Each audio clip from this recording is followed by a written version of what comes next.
Welcome to SOS for Your Life, Emergency Wisdom for Everyday Life. I'm your host, Susie St. Angelo, and thank you for being here. Today's episode is called Your Menopause SOS Answer. Today I'll be talking to Amy Benjamin, a menopause coaching specialist. She's certified and she is a 31-year veteran of teaching with her master's in education. So she's really passionate about educating people on menopause. She's dedicated to equipping women with the knowledge and support that they need to confidently navigate the transformative journey of menopause. I hope you'll stay tuned. This podcast is for you if you know you want to change something. Maybe it's your career, your health, or another aspect of your life. And you might be wondering if this is the right age or stage in life to make a change. And you don't know how to start. Or maybe you're that person caught in analysis paralysis. I know, I understand, I see you. I was that way too. But please know, tune in, and I think you'll find a few tips and steps that might help you on your health journey. So you can find this podcast and this episode on Spotify, YouTube, iHeart, Amazon, and Apple platforms. And be sure to like, share, and subscribe to this podcast.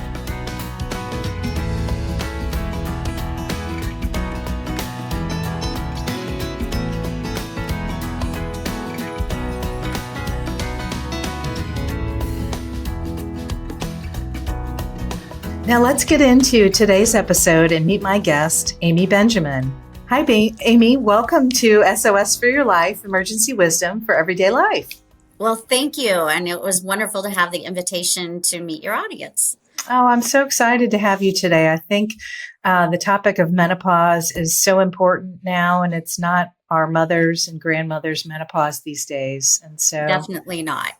Yeah, I'm so excited to talk to you about it and to inform our listeners and our viewers about menopause and some, good things about it. So with that, tell me a little bit about your background and what inspired you to get involved with menopause care.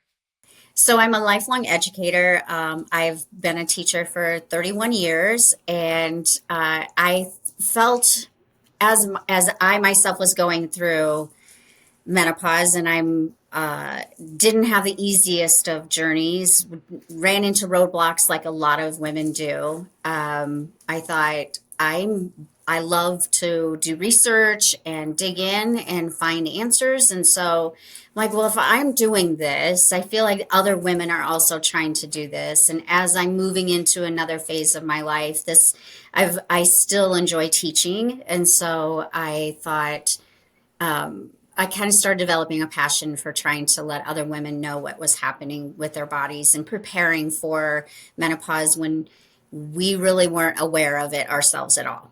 Mm-hmm. And so how long has that been, that education process been for you? So this is my third year of reaching out to women, and I am a certified menopause coaching specialist.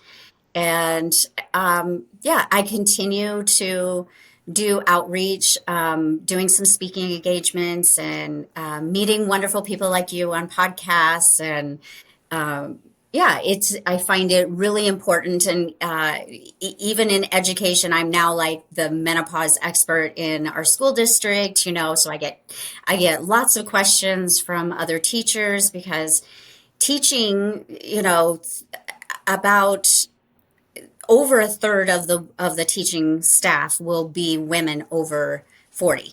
So it's a big chunk. It's closer to half the women would be over 40. So they need it. They need that education. They need to know that other people are experiencing it. They need to know that there are people they can talk to and try to get the right positioning on how to get that information instead of just Dr. Google, which is where we all kind of start. But I find it rewarding, and I am passionate about teaching women about this whole process.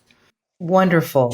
A few years ago, another healthcare professional and I collaborated. We invited women on a Saturday afternoon to talk about menopause, just an open forum. And I kept my expectations low, and we had more than 30 people on a Saturday afternoon in the summer, of all things, sit around and we let them talk and share stories. And they talked and they talked and they talked, and they really, it was I think, rather therapeutic for them to be with a group of women and realize they weren't alone. Absolutely. I think that that's, I mean, I felt like I was going through it by myself. Didn't realize I was going through perimenopause when it was happening. But now when I look back, it's like, oh my gosh, these were all the signs and warnings that this was happening. And I just celebrated my 60th birthday and I'm still in some people have symptoms that are very mild and they never even realize they're going through it, but they are going through it. And we all will run out of our eggs. It's going to happen.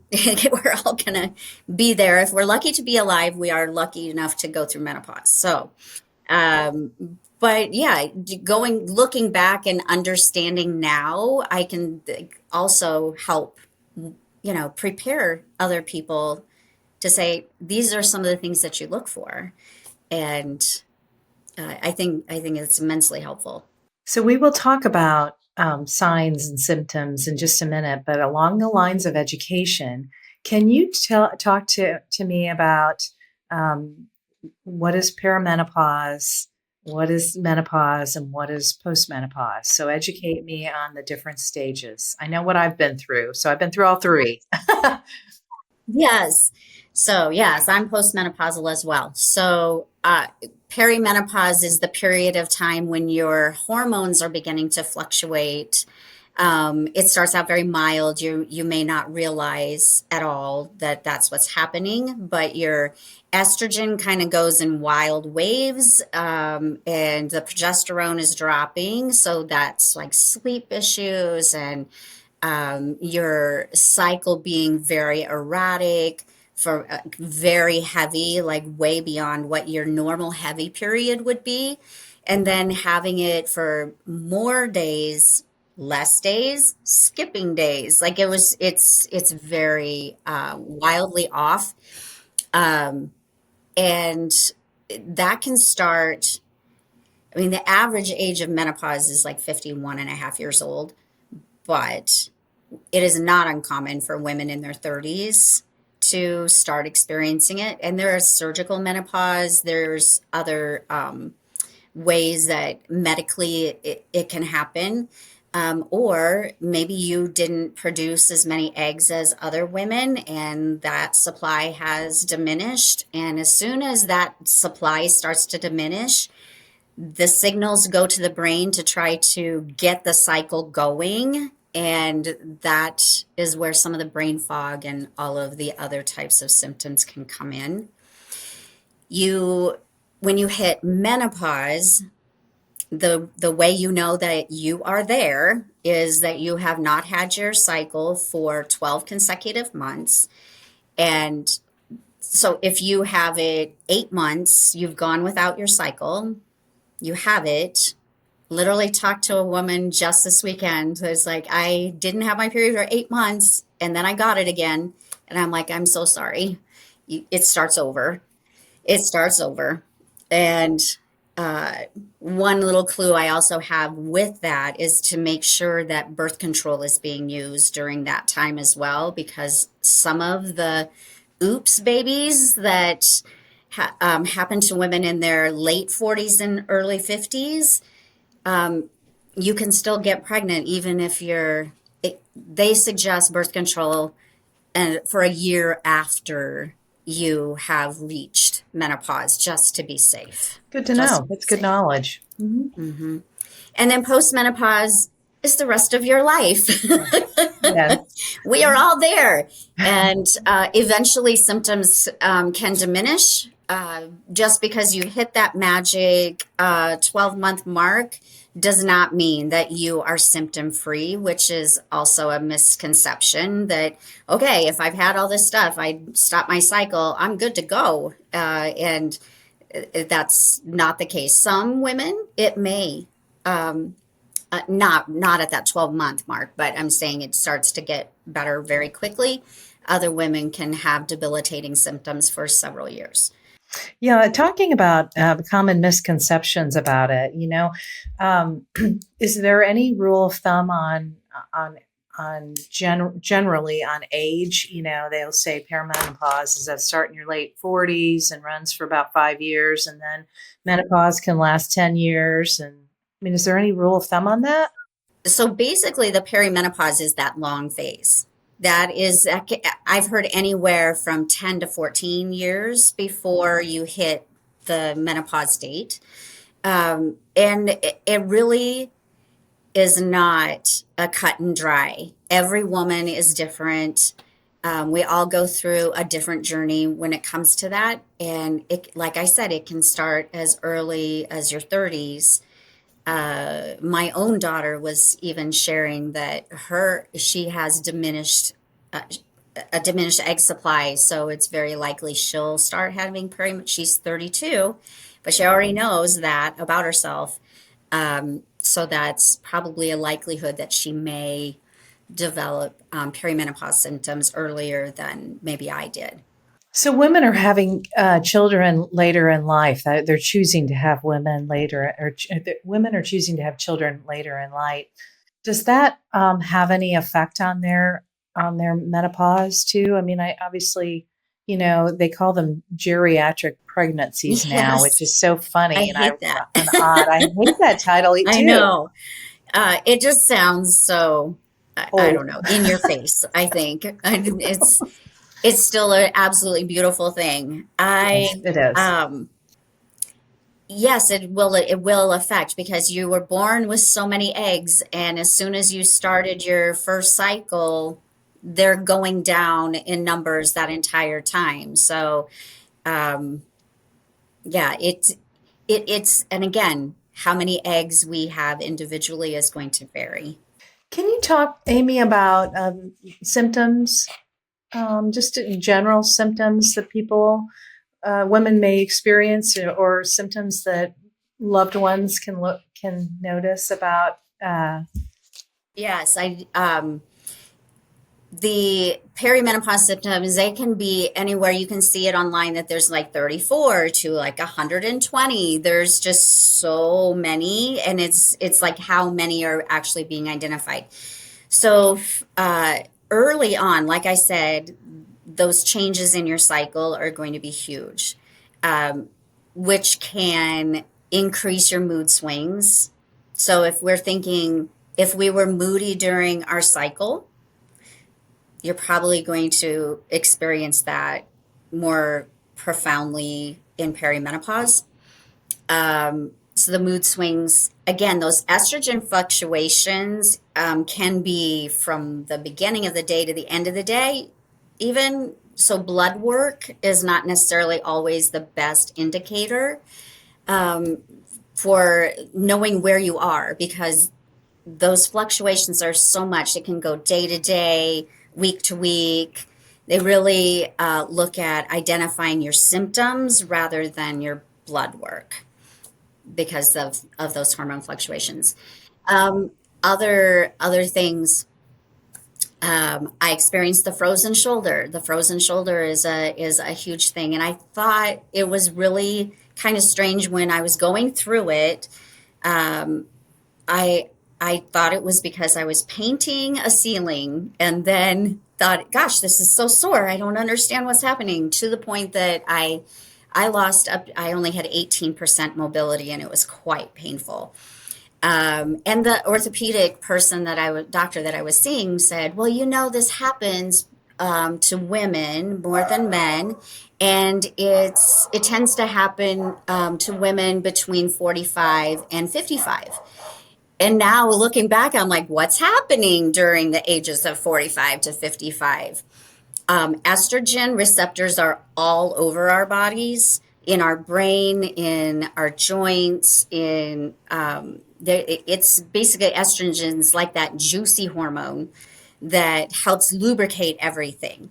And so the joints tend to be affected. You have more knee pain, you have more shoulder pain, and all those things. But I thought it was really ironic that as I look back, I'm like, oh, yeah, it was a perimenopause thing, and I had no idea. Um, It's not an Memory, obvious one, you know? yeah, yeah.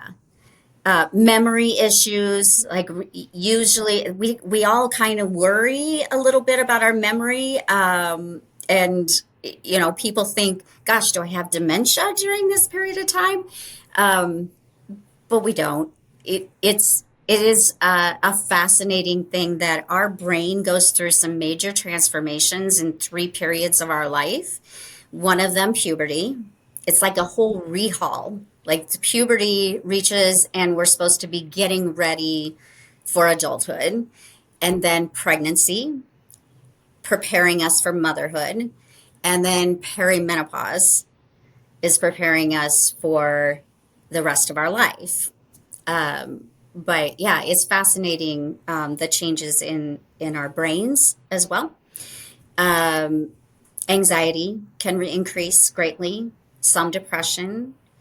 You can have heart palpitations. There are many women that have gone to their heart doctors and they can't seem to find relief. They don't know why they're having, and there's nothing wrong, when it's actually a perimenopause symptom. Those are all excellent examples of symptoms. And truthfully, if you're looking at that list, there could be really an overlap that it could be something else. Absolutely. So another thing that is sleep deprivation during this time, Oh boy. right? Uh, I definitely can relate with that. Not being able to fall asleep, and then you finally fall asleep, and then you're waking up at 3 to 4 o'clock in the morning. Those also help build up your cortisol levels, which then also affect your memory, which also affect your weight, which also affect, like, it's just a vicious little circle. And sometimes we don't know exactly what's happening, but it's that in conjunction with other symptoms that they can kind of get an idea. Yeah, And that's of I've course, had I that. haven't even said hot flashes because that's usually the go-to. But they neuroscientists have also indicated that the hot flashes are targeted from that it starts in the brain. So again, it's that lack of estrogen in our brains are triggering our temperature regulatory systems. So there, it sends that message, and then we get the body response. So, but hot flashes and night sweats, I would have to say that was probably maybe third or fourth on my list compared to memory, weight, joints, and that. I still experience some hot flashes, not to the extreme that they were, Mm-hmm. Mm-hmm. but I definitely makes me always think, okay, what's going on? and I Mm-hmm. don't and I don't worry about them as much now as I did earlier on when you're just a hot mess. I mean, literally a hot mess. It's the joke about, how you're comfortable. You have leg in, leg out, covers on, covers off. One leg out seems to do the trick. But yeah, Stat adjusted. yeah, having the whole big night sweats, and then you're freezing. Like that's, you're like, cover back up. Now I'm cold. But yeah, it's just a lot. Yeah, you know what it is, but I think that's a good time to mention self awareness and noticing what's not normal or not common for you. Let me not say not normal, but what's not common for a person, and maybe jotting down notes either in your phone or somewhere of what you're experiencing, so that when you do have that opportunity to talk with your physician or you as a menopause coach, that hey, is this normal what I'm experiencing? This is what I've noticed. And I have a resource that has some tracking templates for people.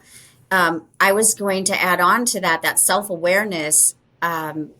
when I liken it to when we figured out when we were having our cycle, that's for a lot of us, we would be irritable however many days before it started. You could kind of, once I figured that out, then I was knowing what to expect and not blow up with whoever, or I'm like,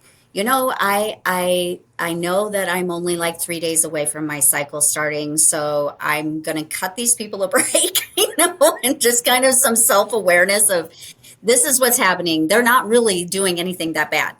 So so when you think of that and that self-awareness when we were in our cycles, we can, if we know what to expect, that it's not just this random thing, that if I do this, then this is going to be happening, and knowing about it ahead of time can really be helpful.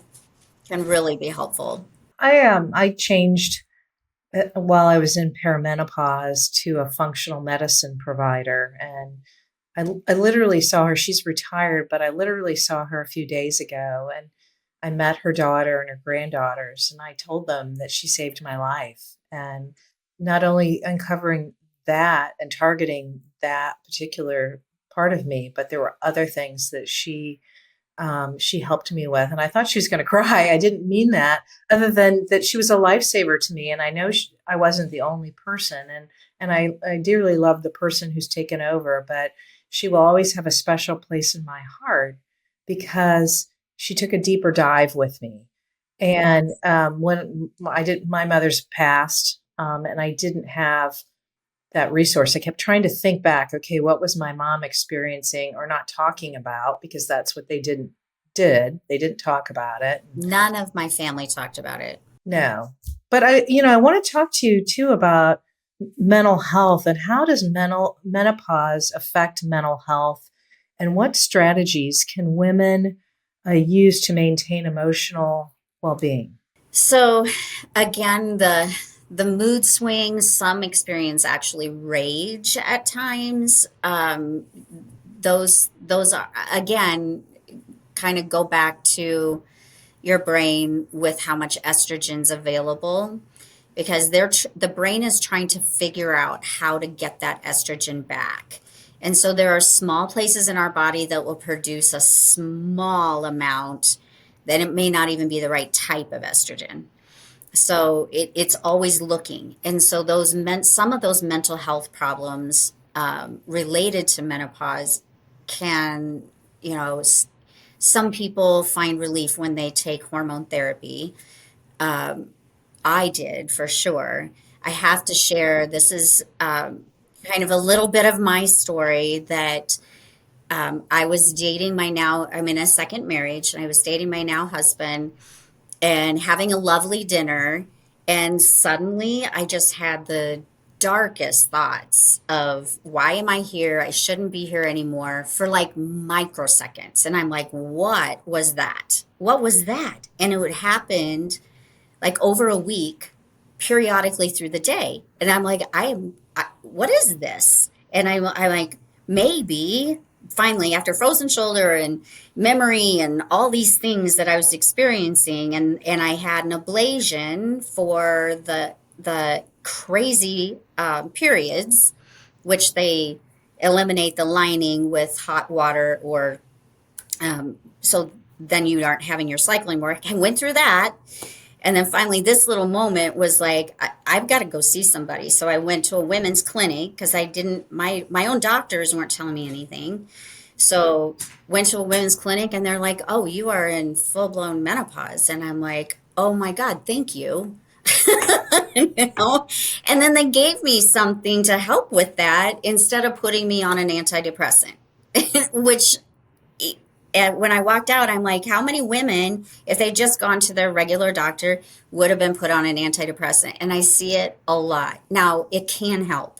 I'm not saying that they shouldn't have an antidepressant, but when it's a hormone that can be added back and you're back to your normal self, it just makes more sense to try something like that first. And, or be on the antidepressant, have the hormones as a buddy to it and then release off of the antidepressant, if that makes sense. It But does yeah, make sense. mental health is definitely, I met a very great physician from New York that talks about menopause and how it does affect us, and making sure we get help. Like if you're feeling dark thoughts and that's not you, like just making sure you're putting all the pieces together, and which is why it's so great to have a conversation like this, because then people can relate to that.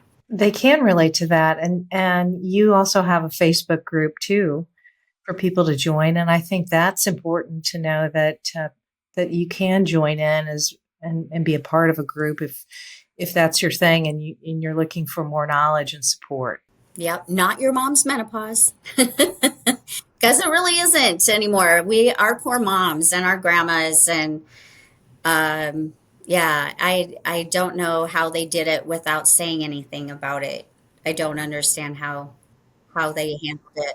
Well, and I think it's just gotten a bad rap because it started with our mothers and our grandmothers, and so even of our generation, we're we're better about talking about it, but it probably initially back in Paramount menopause started out negatively, and all these years now we're actually acknowledging it. In fact, I think corporations are acknowledging it. And there's a push to perhaps allow some time off for menopause, which I think is a Some of the corporations are starting to look into that for sure. And I mean, honestly, if you think back to in throughout history, even the word hysterectomy, hysteria, there's this whole demonizing of how a woman changes when she reaches a certain age, and uh, and then in the WHI health initiative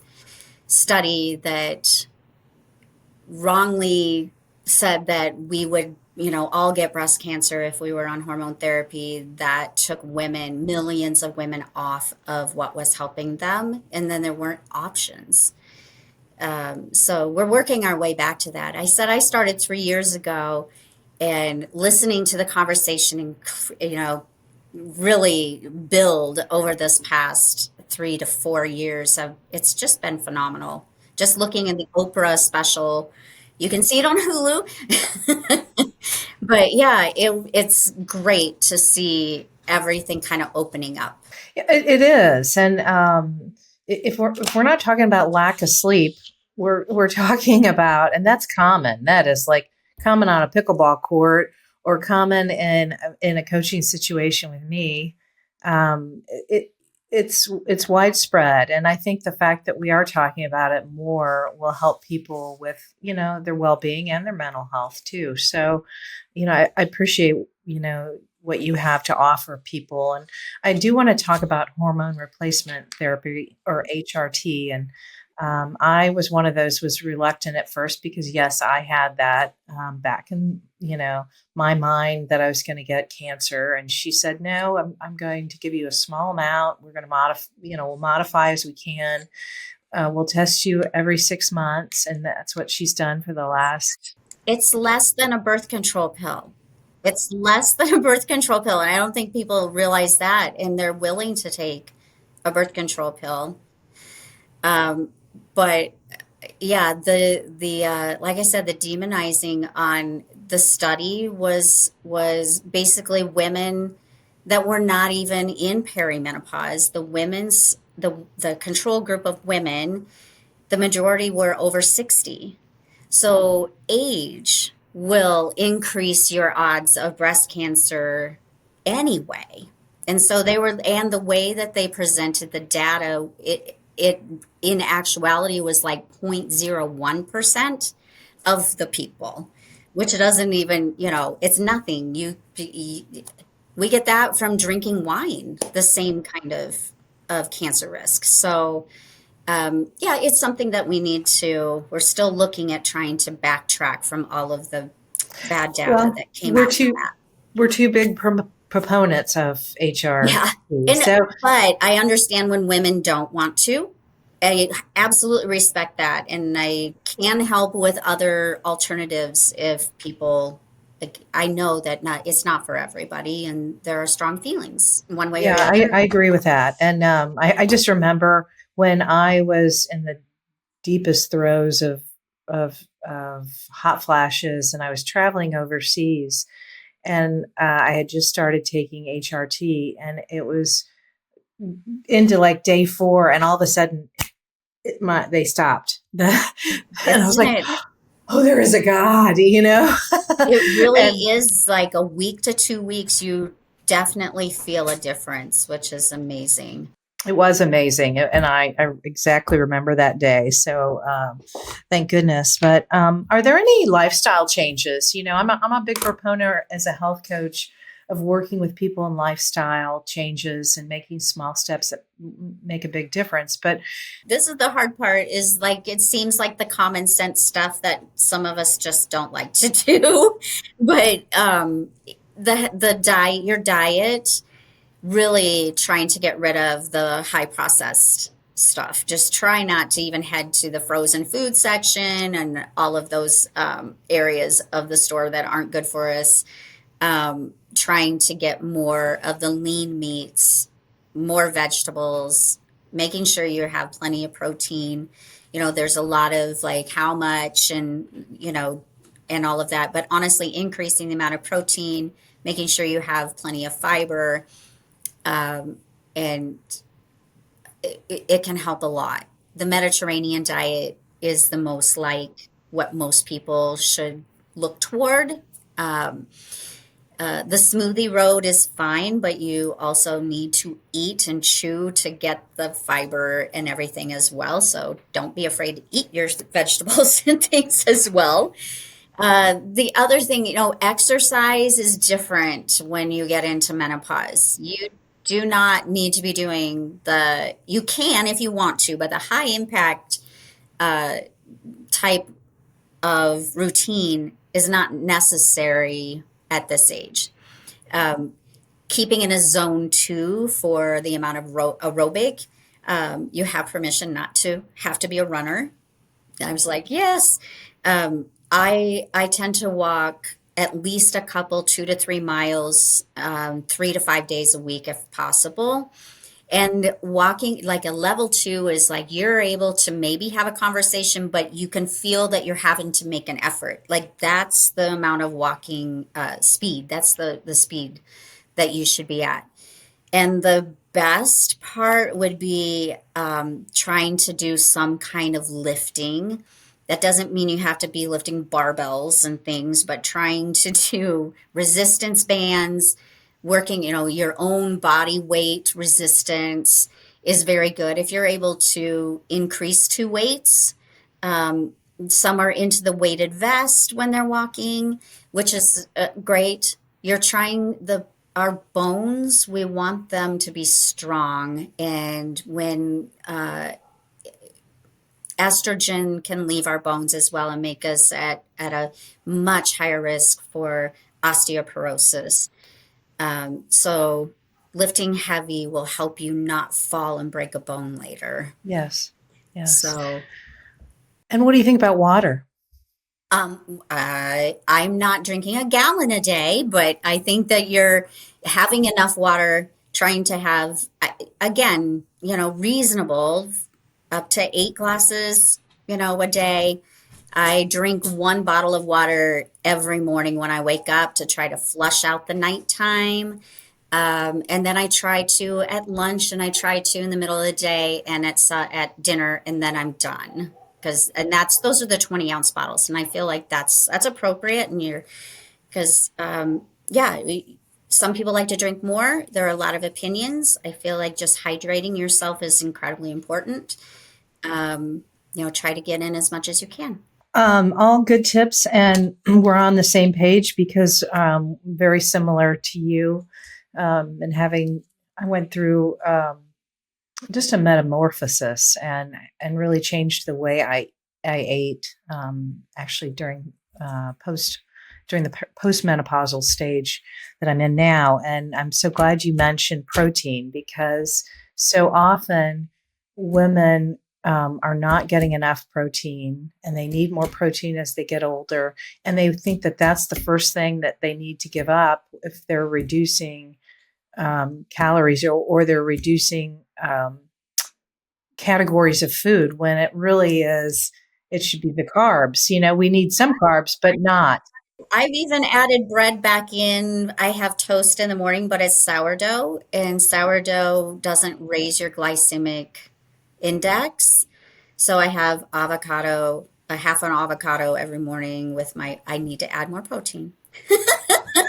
But as a teacher, I'm kind of on the run. At least I'm getting healthy fats, and I'm able to have a little energy but not in a blood sugar raising kind of state. And my health coach was the same. Start out with water in the morning, have coffee after you eat.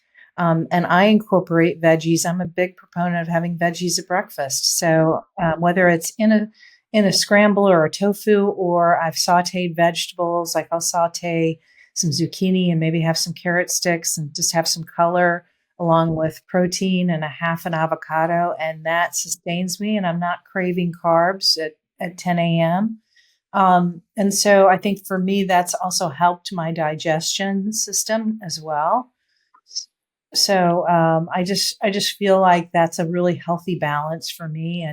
And speaking of which, I've also told people our age that you don't have to do, or I can't do the exercise that I did in my 20s and 30s and 40s, and that's okay. I mean, I've backed off a lot of cardio when I was at that point of frustration of maximum cardio and skipping meals. Well, that was the absolute worst thing I could do to my cortisol levels, and it was just throwing my body out of whack. And so now it's a lot more kinder. It's walking, it's strength training, it's yoga. It's a sauna too. I believe in doing a sauna every once in a while. So you don't have to go at it the way you've been going at it and expect the same results.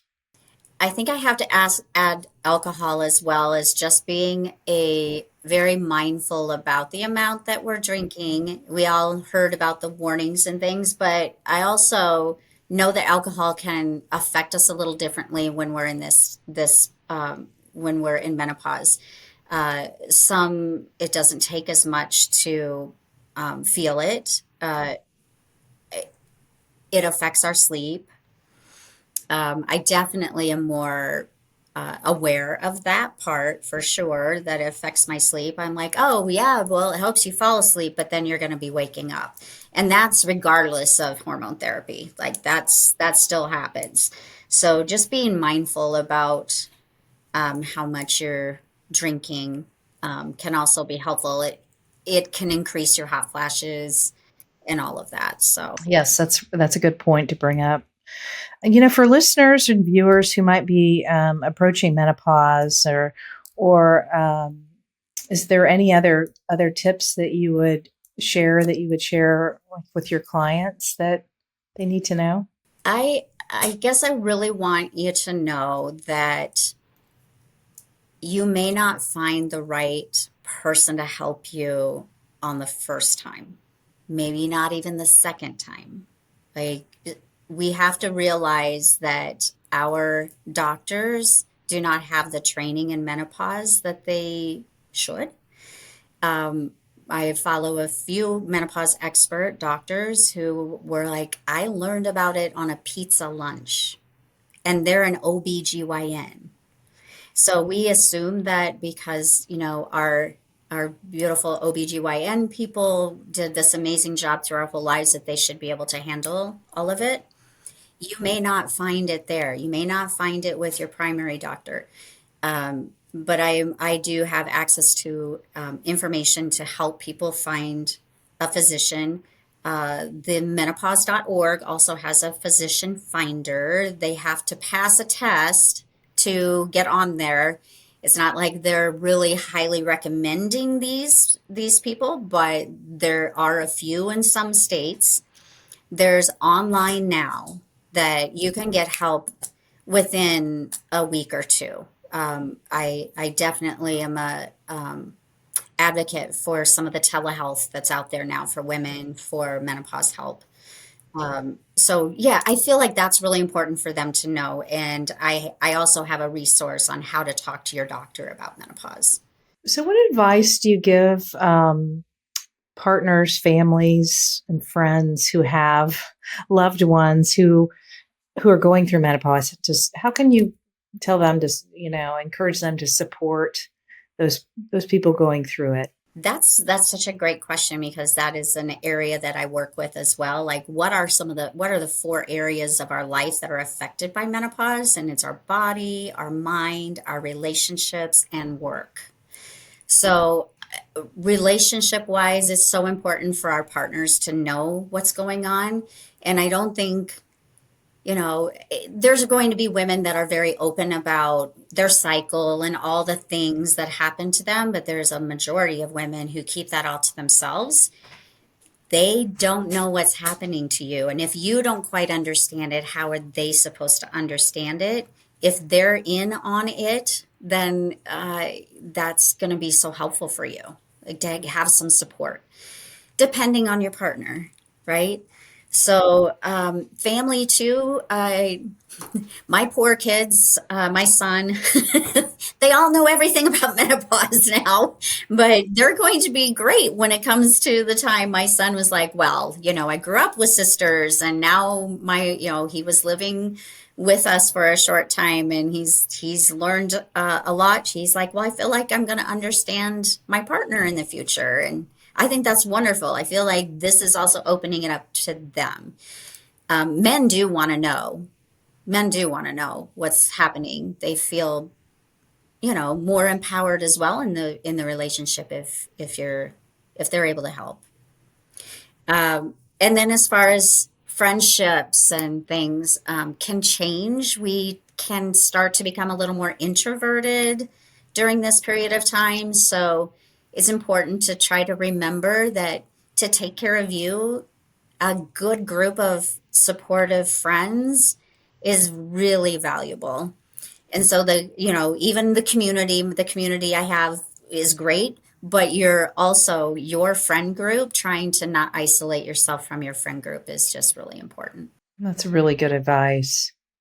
You know, um, it's interesting. I'm noticing more women get into creative pursuits after menopause. Like it's something that they're just coming into their own, and there's a whole beautiful side of them that's developing or coming out.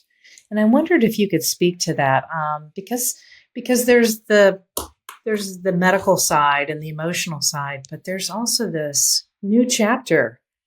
And I think that there's such beautiful things that can happen as a result of that. Absolutely. So, I have to say that if I look at myself, I feel like I'm a little more assertive. I know what I want. I know what I don't want. And that doesn't have to be in a negative way. That is you know what you want. And when we were younger, we just went with the flow, or we would try to make things happen and it was forced and things. And as you get beyond this time, like I said, I just hit that big six. So I feel like I have a more of a purpose of knowing what I want. And I think that's the big side of it as well. And you're willing to try new things. And there is a happier part of it. So even Dr. Lisa Mosconi is a neurologist, sorry, can't speak, neurophysician. And she talks about that in The Menopause Brain, which is an amazing book. And it's not super complicated to read. But it is a beautiful read, and talking about how the brain is during menopause. And she talks about that women tend to be happier after they reach a certain point of the menopause journey. So I find that to be true. Yeah, good. That's a good point. I've sat on wellness committees through corporations I've worked for, and it's interesting. We've talked a lot about mental health, and I think that was a big breakthrough of normalizing that. But how can society and do a better job of normalizing the conversation of menopause. I mean, I think a wellness committee in a corporation could do a better job of including that topic. But what are your thoughts on that? I think it's amazing. I'm trying to get, I'm in Iowa. Des Moines is my metro area that I live in. And you knowing now that I've been an educator for so long, I'm trying to work with wanting to work with the Des Moines public school system with their large amount of teachers to offer education courses for them, and have it be part of their health program. So I think having a piece of that in any company is really important. And it's having that conversation with HR. You don't have to do it by yourself, but we have some ways that we can try to approach and some ideas. Yeah, I would have to say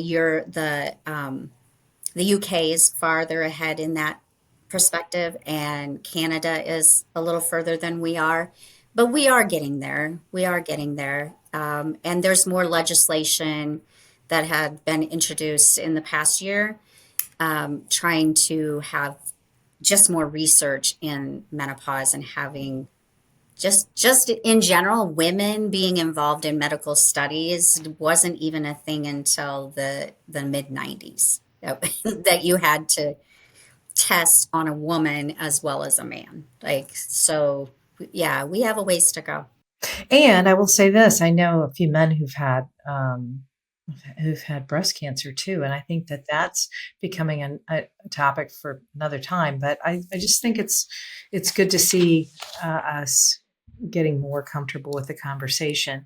So I ask every guest, and you've said this through our conversation, but what's your SOS? What's one or two things that people who are listening or watching can take with them and move the needle forward on their own journey of menopause or perimenopause or postmenopause?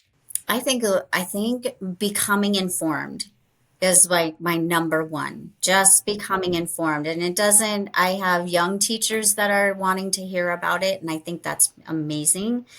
Other young women on social media that are like, I don't know if this is what this is or not, but can we talk about it? Like, just opening that, know that we're all going through it and having honest conversations. I see it happening more and more, but the more we talk about it, the better off we're going to be. And then I also feel, obviously I'm saying education is the most essential part of it, but knowing it's not necessarily the doctor's fault that they don't know. It's just that they weren't trained. And we may at like some point know more than our doctors do if you're becoming versed in the all about menopause. So just be just knowing that, don't feel shot down and feel like you have to give up because somebody didn't listen to you. Just know that that could happen, and we're going to move on and we're going to find somebody else. Like, you have to have that assertiveness. You have to look out for yourself. Well, and that's interesting because I've had a nutritionist on who works with both animals and humans, and her SOS was be your own advocate. And we do have to be our own advocate these days. Is there anything that you'd like to share that we haven't talked about? I really can't. We covered quite a bit. We did. I love it. I love it. um, I think, just like we are one of only a couple of the species that actually go through this process. And it's kind of interesting to look back and say, hey, why do other species die after they aren't able to have children anymore, and we are? And one of the thoughts is that the grandmother plays an essential role in helping the children survive. It's the grandma theory, which is amazing. I think that if you want to look up something interesting, that would be another one for people to look at. Why do we get to survive past when other mammals don't? Hmm. It is interesting. So where can people find you? So you can find me, Amy Benjamin Moore is my Instagram and Facebook. Not Your Mom's Menopause is our Facebook group. And reach out, know that I have resources, free resources for people. And I'm also open to coaching as well, because there are some women who would like to just have a one-to-one opportunity to talk to somebody. I think a lot of people just want to be able to talk about it and get some solutions. So I'm available for that as well. Great. Well, thank you, Amy. It's just been a real treat and a pleasure to finally have us sit down and talk and talk about something that is so important that we can destigmatize and certainly look at the bright side of life and what's ahead for us after we go through it. So thank you Yes, so it's much. not all doom and gloom, I can tell you. Great. Well, thanks again.